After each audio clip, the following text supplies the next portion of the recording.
Hello my dear students, welcome back. We are recording about the branches of external carotid artery, and we are right now discussing about the maxillary artery, right? So in the previous two lectures I just discussed a little bit about the maxillary artery and the parts of maxillary arteries. The maxillary artery is divided into three parts: the mandibular part, the pterygoid part, and the pterygopalatine part. In these three different parts, this artery gives off different groups of branches. In the previous lecture, watch that lecture please. I just discussed the branches of maxillary artery in the mandibular part. Now in this lecture I am discussing about the branches of maxillary artery and the pterygoid part, right? So this is our second lecture about the branches of maxillary artery, and we are discussing about branches in the pterygoid part.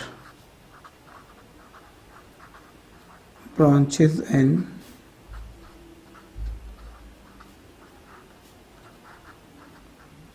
pterygoid part,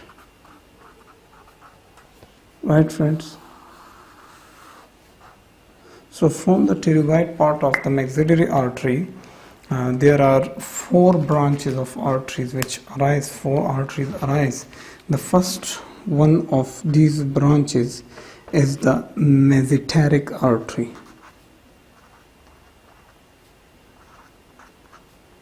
Mesenteric artery. We will see all these arteries in the diagram soon, right? So mesenteric artery, it passes laterally through the mandibular notch, right? It passes, let me write here, it passes laterally, right, through mandibular notch. Okay, we know this mandibular notch, and it supplies the deep surface of the masseter muscle. This is, here is the masseter muscle we have in our buccal region, in cheek region, right? So this mesenteric artery supplies blood to deep surface of masseter muscle, right?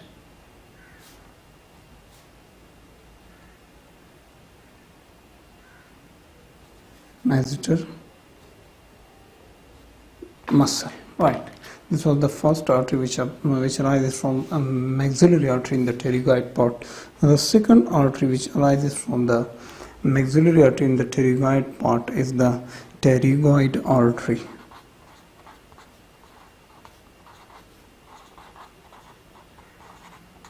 As we have pterygoid muscle, so pterygoid artery will supply that muscle, right?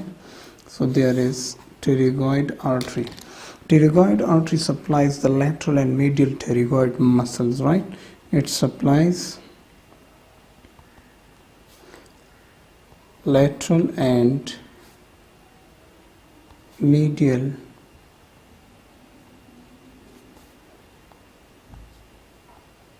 pterygoid muscles, right? We have two muscles which are pterygoid in our cheek region. So lateral pterygoid and medial pterygoid, both of them are supplied by the pterygoid artery, right? Then there is the third branch which arises from this maxillary artery in the pterygoid part, that is the deep temporal artery.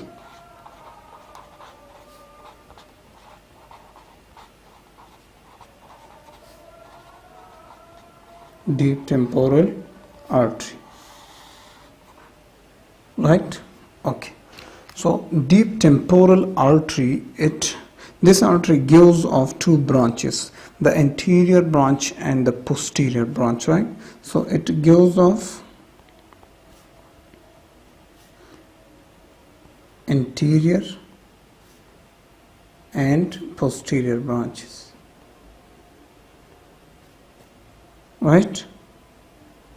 Now what do these branches do? They supply the zygomatic bone and the wing of sphenoid bone. they supply zygomatic bone and wing of sphenoid bone.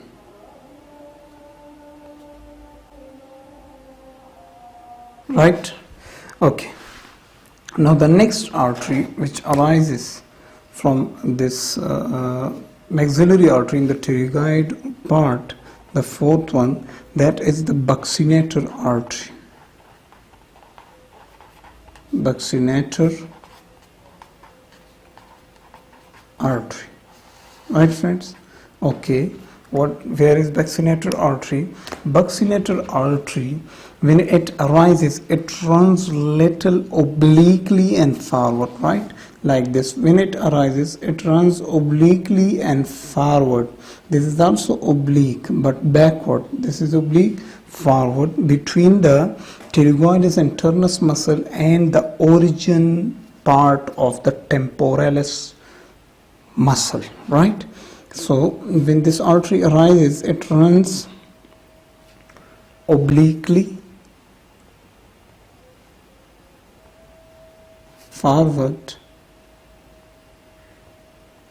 between what? Between pterygoidus internus muscle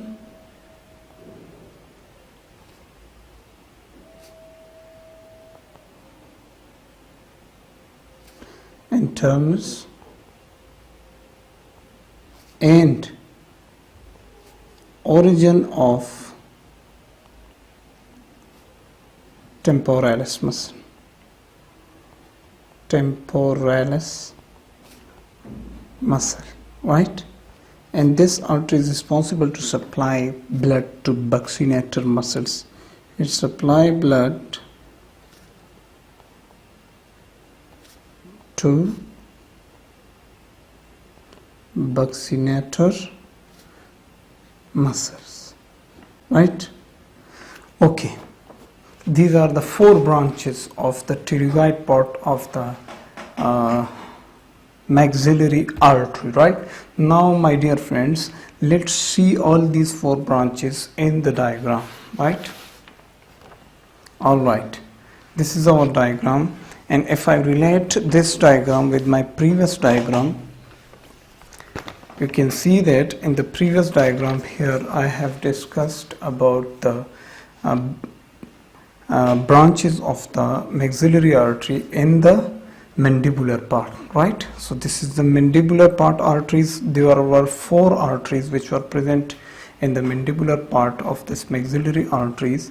Those were deep auricular artery, anterior tympanic, middle meningeal, accessory meningeal, and inferior alveolar artery. Now we will take this artery, this maxillary artery, little forward, and we will take branches from this maxillary artery in this pterygoid region. That's why we call it the pterygoid part of this maxillary artery. This was our previous diagram, friends, while we had discussed about the branches in the mandibular part, right?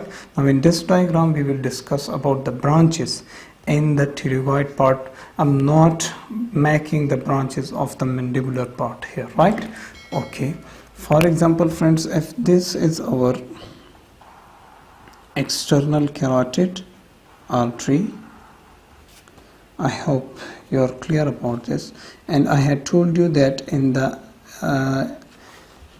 at the level of the neck of this mandible, this artery branches off from the external carotid artery, right? So this one is the superficial temporal and this is the maxillary artery, right?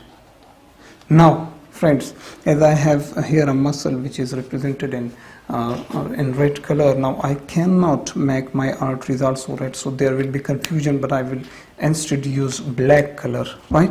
So look carefully. This is our maxillary artery.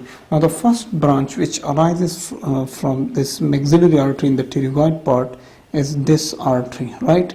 I am using the black color because I have already used here a red color so that there would be no confusion. This artery that I told you that this is the first artery, and that is mesenteric artery, right? So this artery is our mesenteric artery. Clear, friends?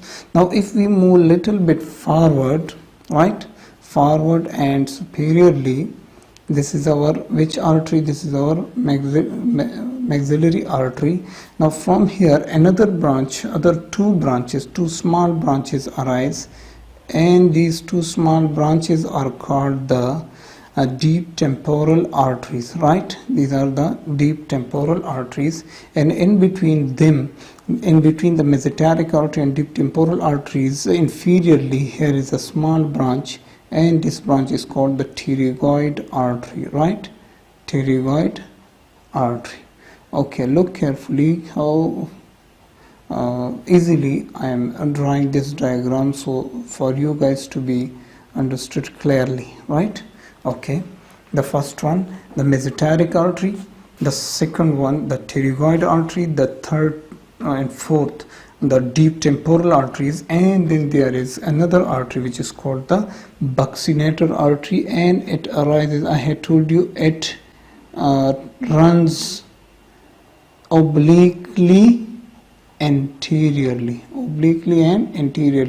This artery is our buccinator artery, right? So look carefully, this is our buccinator artery, and it gives off small branches to buccinator muscles. Now let me name it. This first artery which arises in the pterygoid part, this is our mesenteric artery. Mesenteric artery. Clear, friends? It's so simple. Mesenteric artery. Then this artery is the pterygoid artery.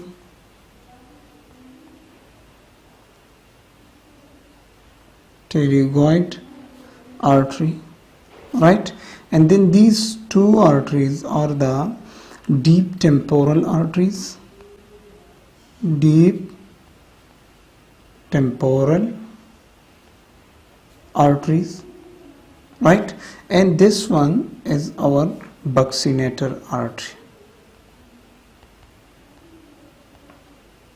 Buccinator artery. Clear, friends? Okay, these are the branches of this maxillary artery in the pterygoid part, right? The mesenteric artery, the deep temporal artery, the pterygoid artery, and the buccinator artery. Now look how beautiful it is looking. Look carefully. These are the branches in the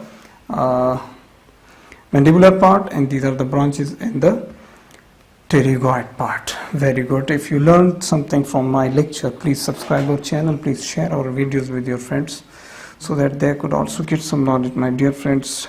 And let's have a break, and we will record about the third part, that is the pterygopalatine part and the branches of the maxillary artery in the pterygopalatine part. Thank you so much.